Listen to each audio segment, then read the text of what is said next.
Selam aleyküm komşu. Aleykümselam komşu. Kolay Aleyküm. gelsin. Sağ ol. Bu ne komşu? Komşu baltama ateş yapmışsan dedim 3 işimiz var kıyıya pişirirsen. Üç iş pişirir lan lafım olur üç işe. Siz kaç kişisiniz? 2 kişi komşu. İki kişi. Ya komşu. Yok iki kişi gelin biz değil. Yok komşu ben ne? Şu ayıp edeceğim ha. Komşuluk ölmüş mü? Gelin biz. Gel. Çocuklar derken?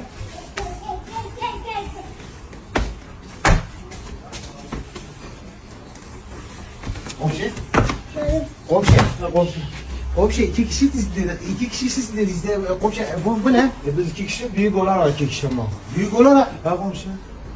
yapma ya. Vallahi. Bir gel lan zaten. Bir gel kapıdan gel ha.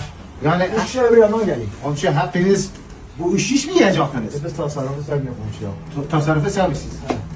Helal. Yardım edin mi? Yok gerek Hadi yok. kapıyı açmazsa kapıda kalmasın. Yok git kapıyı aç. Bak şu benim dilim var ya. Maşallah kaç kişi ne? Benim ağzım, bu ağzım dilim başıma neler getiriyor ya neler la. Hele bak üç şişler la böyle